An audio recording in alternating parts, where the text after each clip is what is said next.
Hello, and welcome to the second episode of the ISSB Implementation Insights podcast.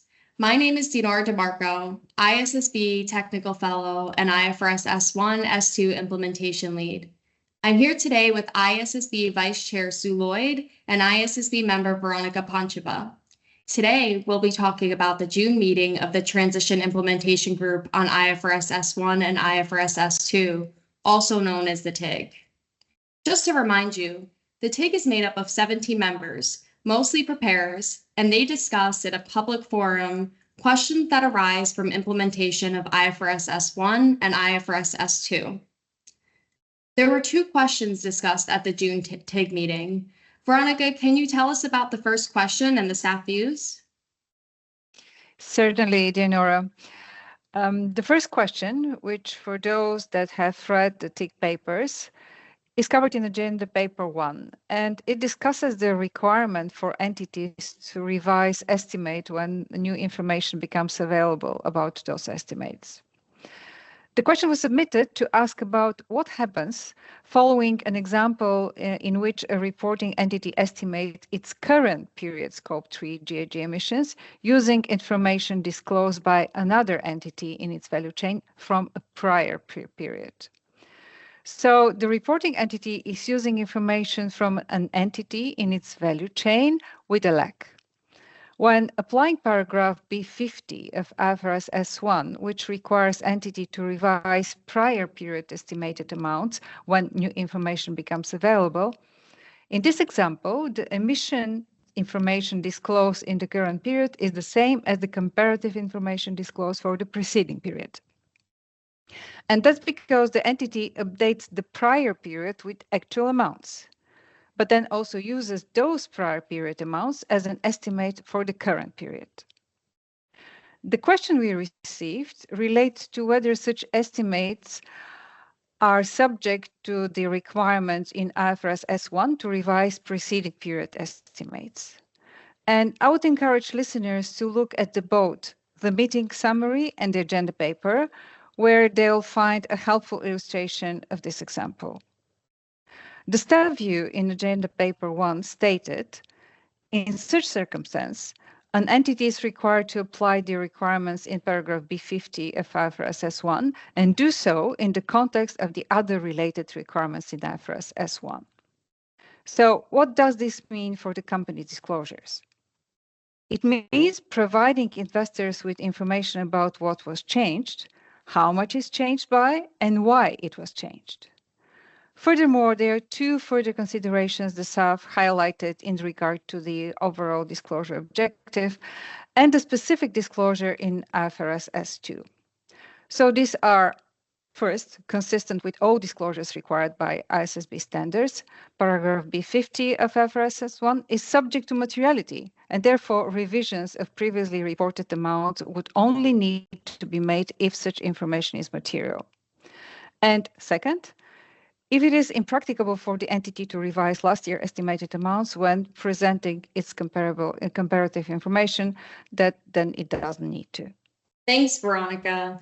I think it's important to highlight with this one also that we used a very simplified example in Agenda Paper 1 so that we could focus the discussion on the requirements and how the requirements would be applied. Also, for those keen listeners, I think it'd be helpful to point out that this requirement in IFRS S1 about when amounts previously reported need to be revised was also the subject of discussion at the March 2024 TIG meeting, however, in the context of a different question. So that's the question that was submitted and the staff views. But Sue, turning to you now, what feedback did members have when we put this question to them at the TIG meeting? So we heard lots of useful points of feedback, and we can't cover everything in this episode. So I really encourage people to look at the meeting summary, which is on the TIG meeting page. But a few points I'd like to share. Firstly, the TIG members expressed agreement with the staff view on what the standard requires. The TIG members also emphasise materiality as a really important element to decide whether it's necessary to revise the preceding period estimates. So an entity must assess whether the disclosure is material, including whether the information about the difference between the amount that was previously disclosed and the revised amount in the current period is material, and therefore whether the amount is required to be revised. So revisions of previously reported amounts are only required to be made if that information is material to users of general purpose financial reports. Another point that was raised by TIG members is that the revision in isolation may not be sufficient to enable an understanding of performance and trends for investors. So information may need to be provided to complement the information about the revised estimate. So for example, if an entity revises an amount in isolation without providing information about this revision in its disclosures, it may be leaving out information that would be material and useful to users trying to understand the reason for the revision. So when you revise a metric, you want to make sure that the overall picture conveyed by the disclosures makes sense and it's understandable for users. And finally, just a comment on the approach used to measure GHG emissions in this example. So Veronika mentioned that it was using the prior period information from somebody in the value chain. And TIG members thought that it was important to remind stakeholders that Scope 3 greenhouse gas emissions are required to be measured in accordance with requirements in our climate standard, IFRS S2, and that standard includes a Scope 3 measurement framework. So an underlying assumption for what was discussed by the TIG in the meeting and in the paper was that using that lagged information from entities in the value chain wasn't an appropriate approach to use in accordance with that framework. So we're not blessing that that's always what people should be doing. Thanks, Sue. Really helpful feedback from the TIG members and a useful summary from you. Let's turn now to agenda paper 2. This deals with how reporting entities should disclose comparative information when there's been a change in the composition of the reporting entity itself. So, for example, when there's been an acquisition or a disposal of a subsidiary. There were 2 questions covered as part of this discussion. First, how to apply these requirements in the context of IFRS S1, and then separately, how to apply these requirements more specifically in the context of providing information about greenhouse gas emissions in accordance with IFRS S2. So we're looking at the same requirement, the comparative reporting requirements, and we're looking at it in the context of S1 and then in the context of S2. So let's start with the first question. Sue, can you tell us about the staff views in the paper? Sure, and again, I recommend people look at the paper because this is quite hard to talk about, but it's a critical discussion, and what it really highlights at its core is this requirement that we have in our ISSB standards for entities to prepare their sustainability-related financial disclosures for the same reporting entity that's providing information in the related financial statements. And that's really important just as a fundamental idea that we're using, because it means that the information disclosed in our sustainability reporting can be well connected to information in the financial statements, which is helpful for those using the reports. So what does that mean? It means that the sustainability-related financial disclosures that are provided when you use the ISSB standards should reflect the reporting entity's composition as it existed in the preceding period, consistent with the related financial statements. So whatever the group was that's reflected in the consolidated financial statements should be the group that's reflected in the sustainability reporting.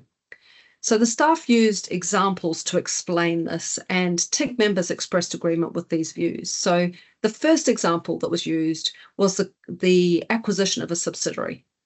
And if the entity acquires a subsidiary during the current reporting period, the group that information is provided about in the comparative period wouldn't include that newly acquired subsidiary. It's just become part of the group for accounting in the current period. So to be consistent with the financial statements, the reporting entity or the group as it existed in the previous period doesn't include the subsidiary, and so that's what would be reflected as the group for the comparative information. The second example that was used was sort of the opposite of that. So the situation where there's a disposal of a subsidiary in the current reporting period. So in this case, the assumption is that that subsidiary ceases to be part of the consolidated group for accounting purposes in the financial statements in the current period. And even though the entity ceases to be part of the group during the current period, the comparative information will provide information about the consolidated group that includes that subsidiary, because that's consistent with the composition of the group in the financial statements in the prior period. So basically follow the accounting. Thanks, Sue. Really helpful that you walk through those examples, and I really like the punchline, just follow the accounting. And since the TIG members expressed agreement on these staff views, maybe it's better if I turn quickly to question 2, which was the same question on comparative reporting, but how they're to be applied in the context of IFRS S2. And then we can come back to the TIG member observations broadly on both of these questions.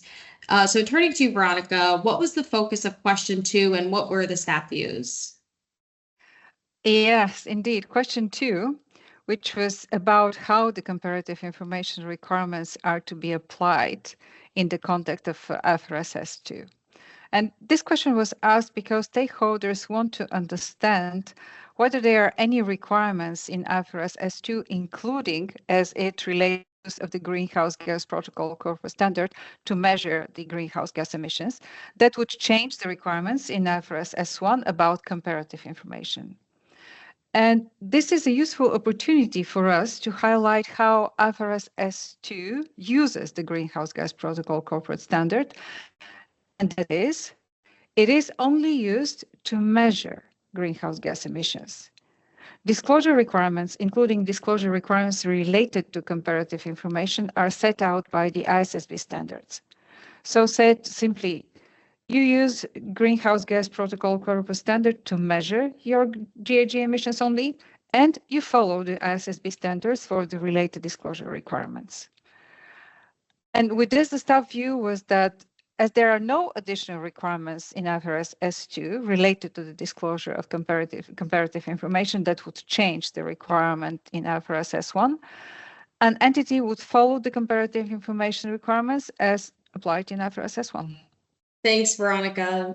So what you're saying is in both of these cases, when preparing comparative information disclosures using IFRS S1 and using IFRS S2, the comparative information includes information about the reporting entity based on, let's call the membership of the consolidated group in the related financial statements in the comparative period. So the TIG members did share observations on the application of these requirements. Sue, would you like to share some of that feedback? Sure. So the first point, which I've already mentioned, is really to highlight the requirement that the reporting entity be the same for the financial statements and the sustainability-related financial disclosures. And we're really building on this here for the question, second question.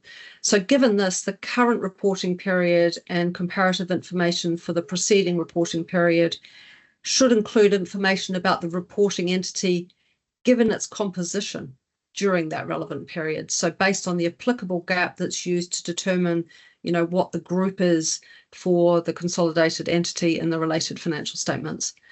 So in other words, through the requirements in our standards, we want to make sure that the reporting entity reflected in the financial statements and the reporting entity reflected in the sustainability-related financial disclosures is aligned for any given reporting period. So that's the punchline. The second point, and this is, I think, where it gets tricky, is this navigation between our requirements and the GHG protocol, which we do rely on.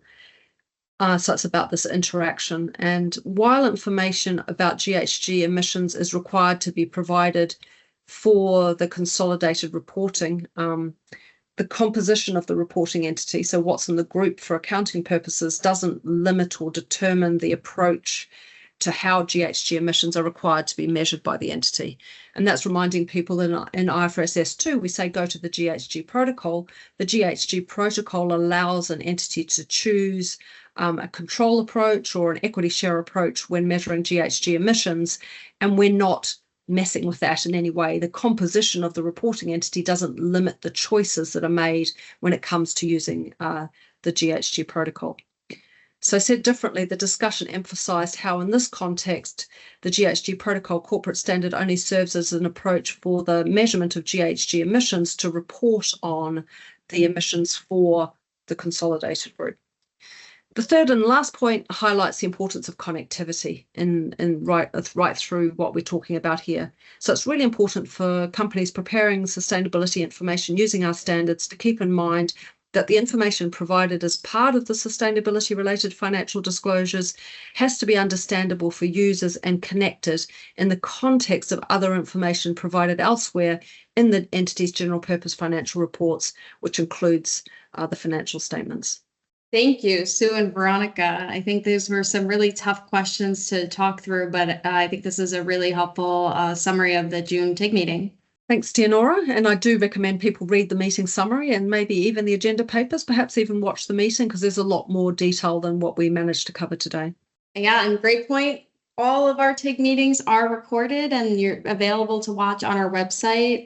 So definitely echo Sue's comments to take a look and check those out. Just search Transition Implementation Group on ifrs.org to find the page for the TIG, and you can access all of this content that Sue just mentioned. Also, keep a lookout for the next meeting. It's going to take place on the 19th and 20th of September. And as a reminder, if you have questions when you're applying the ISSB standards, remember the TIG is available and you can submit questions via our website. And you'll find more information on our website about criteria and the types of questions that the TIG can address. So with that, we'll sign off and we look forward to our next discussion.